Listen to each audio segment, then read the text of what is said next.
Theo, Joe, congratulations. The strength of your blades has earned you a spot in the final round of our competition.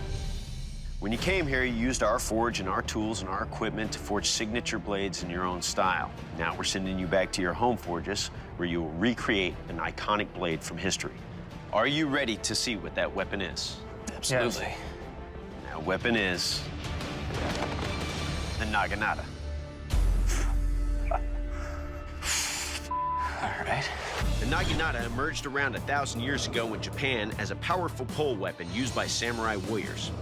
Featuring a single-edged, slightly curved blade mounted on a wooden shaft, this 7 to 8 foot weapon was ideal for warding off attacks from enemies on horseback.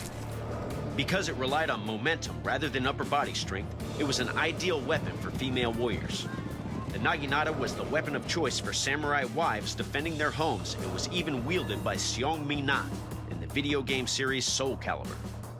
The traditions of the Naginata continue to be preserved through the teaching of the martial art Adarashi Naginata. Good luck, Bladesmiths. We'll see you in 5 days.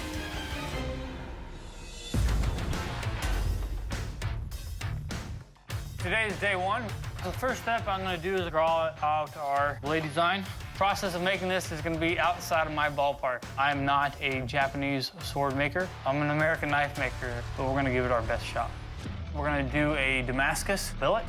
So we're going to let this saw blade hopefully do some wonderful things for me. Doing Damascus is essentially tougher to do just because there's a lot of failure points. So in 300 to 400 layers, that's 300 to 400 times that I could fail. So we're going to turn that into hopefully a form today. I'm going to put it in here, heat it up, put some flux on it, and then this thing's going to be glowing. I've never made a Damascus billet or blade this large before. Most stuff I make is about 9 inches long, and so I have a billet that is going to be drawn to about 40 inches in overall length, which is ridiculous. So yeah, it's going to be a challenge.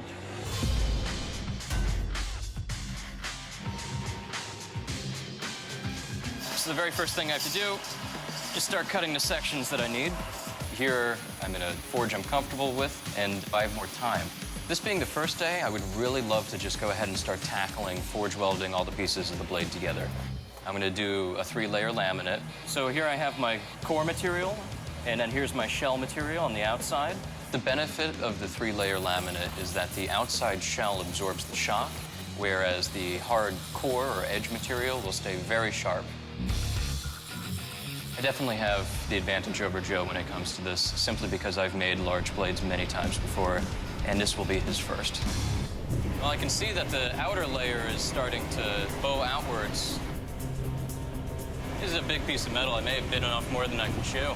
It's starting to look like the layers are separating from each other. They're expanding at such a great rate that even some of the tack welds may be busted. This is a problem, because it means I'm going to be constantly chasing the material to get it to re-weld to the other steels. It's delaminating already. I have a decision to make. Do I continue to pursue? It's going to be a headache if I continue down this path. No, I can't.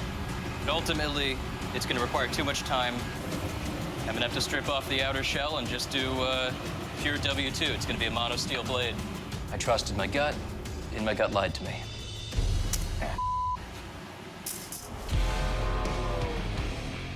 Today is the morning of day 2, and the plan for today is to go ahead and draw the blade out, grind it, and heat treat it. So we got a lot of work ahead of us today. Hopefully everything goes according to plan. But it's got a diet. You can go on slim fast or grind fast. So I have a blade. It's pretty square. There's a lot of little finishing to do, but it's actually ready for a heat treat. I am scared out of my mind.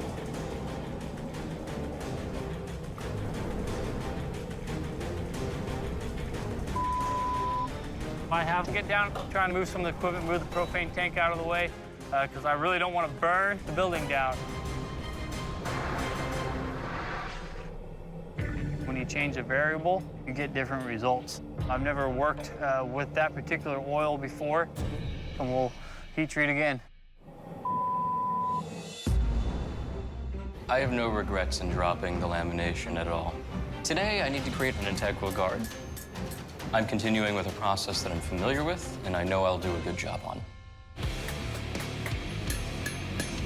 I've decided to go with just a simple low-count twist, but it'll give it the additional wrought iron feel that I've been going for. Integral guards are very European in general, but I really think it will work for this piece. It looks nice. Are guards important on a knife? Well, they can be integral.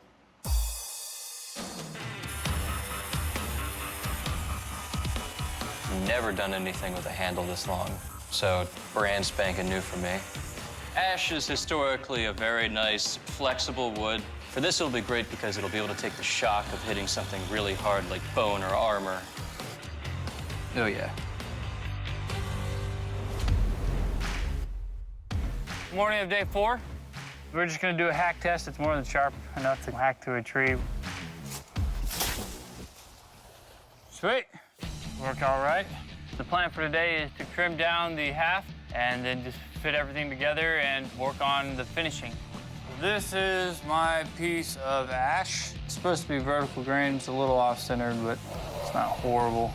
I've never really hafted a sword to a long pole. If one little part of the hafting fails, then the whole thing fails. And so there's a lot of little working parts. I'm really interested to see what Theo brings, because I feel like I'm gonna give him a really good product to compete with. The heat treat went very well. Ultimately, it's about little details. This is same manta ray skin. It's a traditional wrapping material for handles. That's beautiful. I have no intention of doing any testing on the weapon myself, because the last thing I want to do is push the weapon to its limit and break it. No, thank you. This is a damn good blade, and that's what I came here to do, is to forge a weapon that's going to knock their socks off. The Naginata was a Japanese weapon known for its long-range cutting ability. To see how sharp your Naginata is, I will take your weapon, and I'll attempt to cut through these tatami mats and a side of beef. Theo, you're up first. You ready? Yeah, I think so. Let's do this. Ah, jeez. All right. I'm nervous. The area where the guard meets the tang is a little narrow, which could result in bending, maybe a snapping.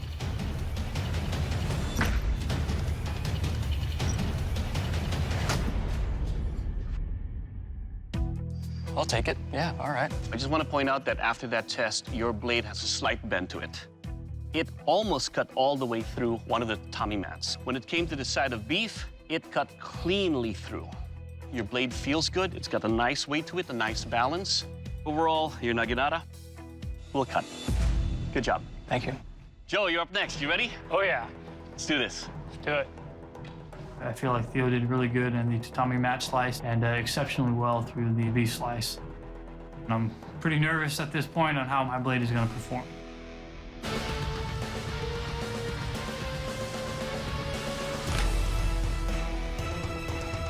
Nice. Oh, well done, man. Yeah. I would say I'm ahead in the game. Performed a little bit better than what Theo's did.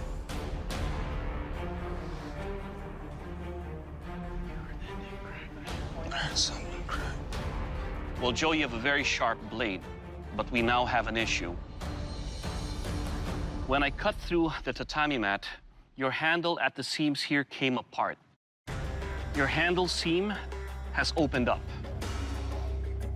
And not only that, it picked up some cracks on this side that runs all the way down here, and on the other side, a hairline fracture that goes down this way. The seams are big enough to where I can actually put my fingernail through them. That is a critical failure. And for purposes of safety, we cannot continue to test your weapon. There's nothing? We can't do nothing?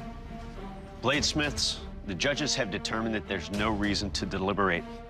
Joe, due to the catastrophic failure of your weapon's handle, you may now leave the arena.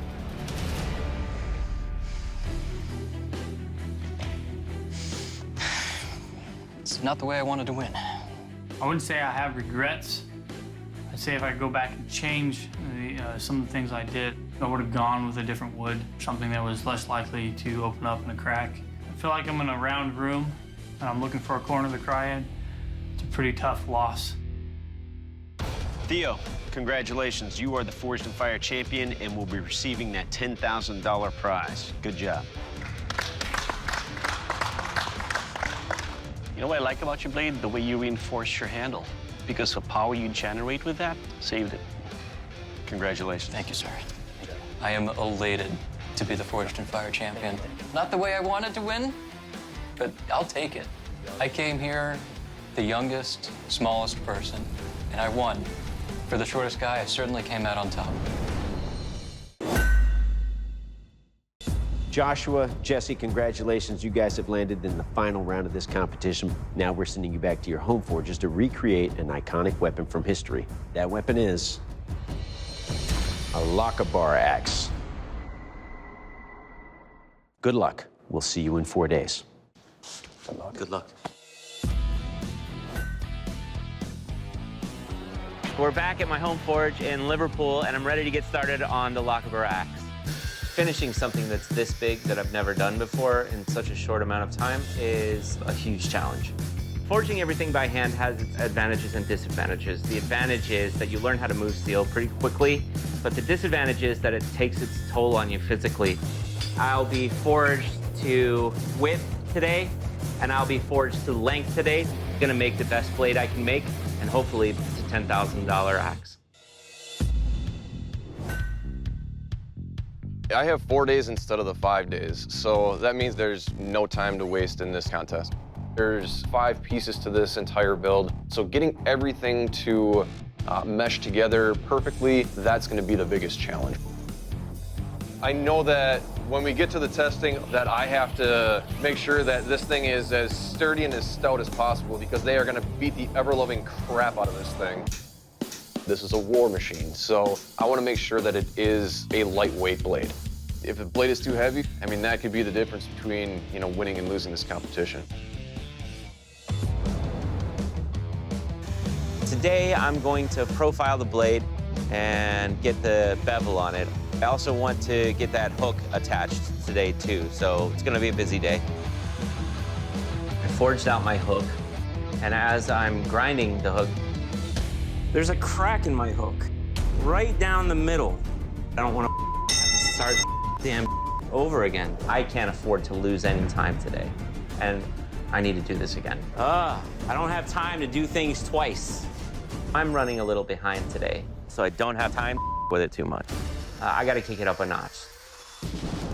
Day 4, got a lot of hand work that I have to do, a lot of hand sanding, polishing, gluing, so a lot of small, tedious work today. 8.5 pounds.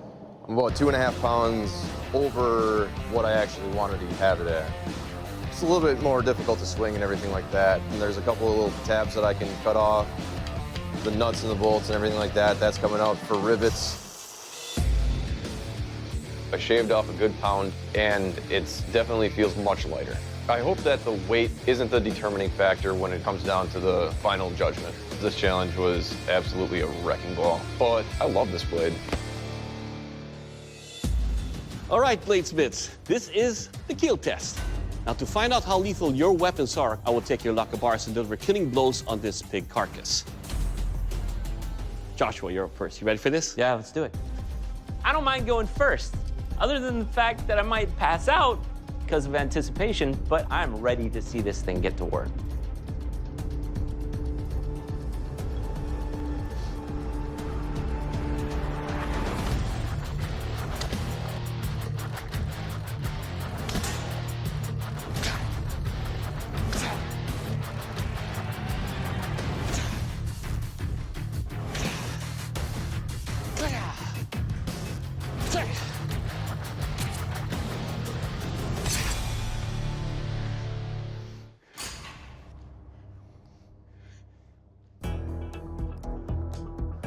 All right, Joshua. First up, your blade, it's a pork chopper. On its thrust, do you see the wound channel? It creates such a big, deep gash. It's fun to wield, it's sharp, and most importantly, it will kill. Good job. Thank you. All right, Jesse, your turn. You ready? Absolutely, let's do it. I'm really anxious about this test. It's a little bit heavy. I'm hoping that that's not going to be a determining factor. I don't know how this is going to go.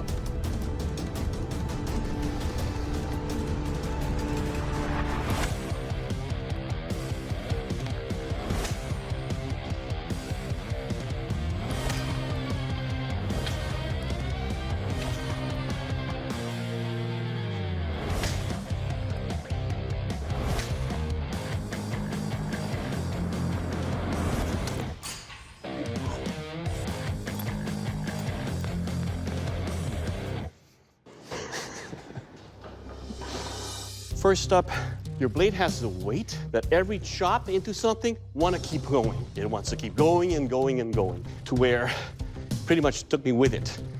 Good chops, good cuts, and more importantly, it will heal. Thank you. All right, up next, the strength test. Dave? To test the strength and overall construction of your weapons, I'll be hooking the shield, pulling it into place, and then attacking it with the blade. All right, Josh, you're up first. You ready? Oh, yeah.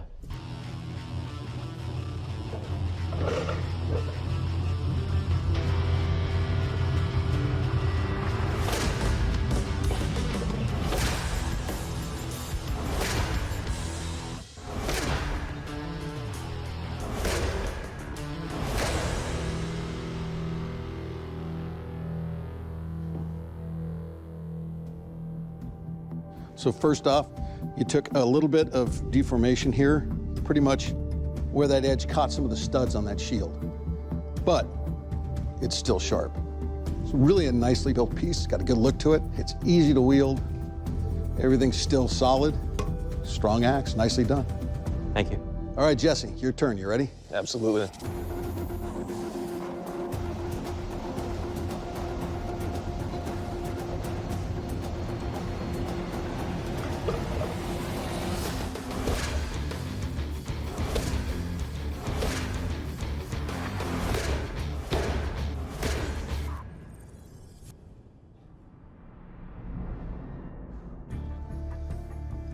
All right, Jesse, you can see on your blade here where you've taken a pretty good roll here, and this is sort of a roll and a chip. But everywhere else on this blade is still sharp. Nicely done. Thank you. All right, gentlemen, next up, the sharpness test. And for that, I'll give you to Doug. This is the sugarcane slice. Now, to find out how sharp your weapons are, I will take your weapons and deliver cuts across these sugarcane bundles. Josh, you're up first. Ready for this? Let's do it, man. Let's do it.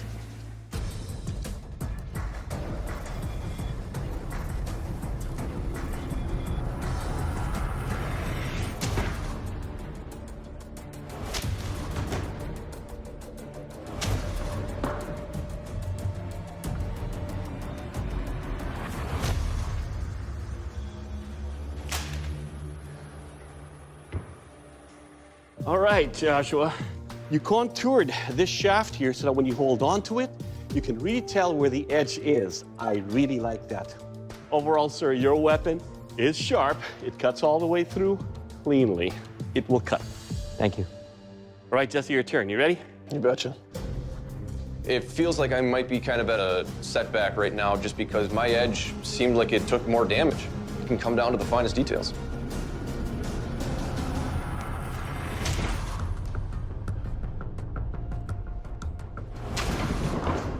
Nice.